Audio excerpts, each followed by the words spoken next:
बिस्मिल्लाहिर्रहमानिर्रहीम अस्सलाम वालेकुम। क्या हाल चाल है प्यारे बहन भाईओ, ठीक ठाक हो। मैं आज बनाने लगी हाँ मूंगी दी दाल। दाल मैं ਲਈ ਸੀ ਛਿਲਕਿਆਂ ਵਾਲੀ ਇੱਕ ਪਾਈਓ। ਉਹਨੂੰ ਮੈਂ ਨਾ 2 ਘੰਟੇ ਨਾ ਪਾਣੀ ਦੇ ਵਿੱਚ ਨਾ ਡੁਬੋ ਕੇ ਰੱਖਿਆ ਸੀ। ਉਹਨੂੰ ਮੈਂ ਚੰਗੀ ਤਰ੍ਹਾਂ ਜਿਹੜਾ ਨਾ ਧੋ ਲਿਆ, ਸਾਫ਼ ਕਰ ਲਿਆ। ਛਿਲਕੇ ਹੁੰਦੇ ਉਹ ਜਿਹੜੇ ਉਤਲੇ ਉਤਲੇ ਸੀ ਉਹ ਲੱਥ ਗਏ ਨੇ। ਇਹ ਦਾਲ ਨਾ ਬੜੀ ਅੱਛੀ ਬਣਦੀ, ਮਜ਼ੇਦਾਰ ਬਣਦੀ। ਇਹ ਮੈਂ ਲੈਣੇ ਮਸਾਲੇ, हल्दी हाफ चम्मच, नमक हाफ चम्मच, कुटी हुई मिर्च चम्मच का चौथा हिस्सा, यह पाउडर मिर्च जी है भी चौथा हिस्सा लिया है मैं।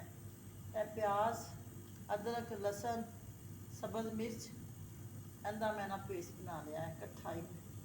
और हाफ चम्मच सुखिया धनिया, उन्होंने कुट लवां दी। हाफ कप तेल का,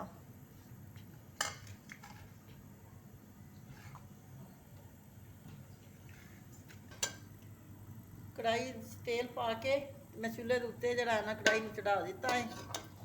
तेल गर्म हो मेरा हो चलिया है। यह जोड़े मैं मसाले बनाए सी, अदरक, लसन, प्याज, सब्ज़ मिर्च, यह मैं अंदर जरा ना घी के अंदर पा दिता है।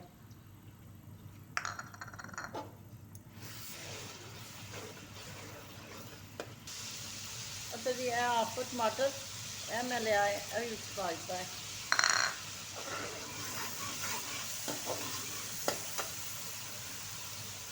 जो सुके मसाले लाए थे यह भी मैं अंदर पा दिते हैं। यह ना बड़ी अच्छी दाल बनती, बड़ी मज़ेदार बन जाती दाल, मूंगी की दाल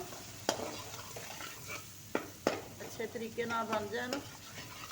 सिंपल थोड़े जे मसाले, ज़्यादा मसाले नहीं पाने इहदे अंदर। दाल की गजाइयत जी है ना ख़त्म हो जाती है, फिर मसालियां दी आंदी बहुती। अज मेरी ना तबीयत खराब है, मेरी आवाज़ इस कोल होएगी भी निकलती। थोड़ा जहा ना पानी ला दें दी, मिक्स हो जाए मसाले। अच्छा जी, मसाला मेरा तैयार हो गया है। अगर देखो प्याज का भी पेस्ट बना लिया सी मैं, अदरक भी, लसन भी, सब्ज़ मिर्च भी, सारे इकट्ठे मसाले में पा दिते हैं। भुनी लग गई अच्छी तरह, जरा है ना मसाले ने ना तेल छड़ दिता है। दाल मूंगी दी, मूंग की दाल पंजाबी च साडी कहंदे ने मूंगी भी कहने असी।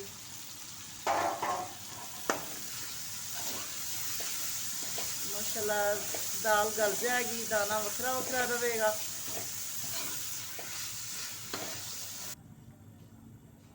अच्छा जी, पानी मैं थोड़ा हिला दिता है, हाफ गिलास। तो इनू ना मैं दम वाली ना अग ते रखिया है, थले अग स्लो करके तवा रख के ते दाल मैं रखिया है। इन्ने को पानी दे विच ही जिहड़ा है दाल तैयार हो गया जी मेरी।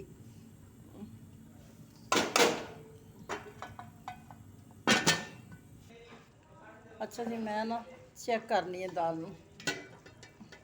माशाल्लाह हल्की हल्की अग ते जरा ना हो जाएगी दाल मेरी तैयार। यह सुक्का धनिया कुट लिया सी, ए होए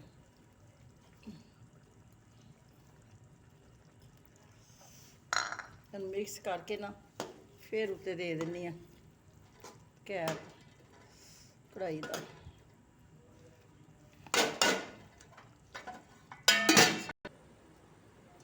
अच्छा जी, मैं दाल मेरी ना हो गई तैयार। माशाल्लाह देखो किड्डी सोहनी ते किड्डी चंगी ते किड्डी प्यारी। ए मैं ना हाफ चम्मच लगी हाँ गर्म मसाला पावन।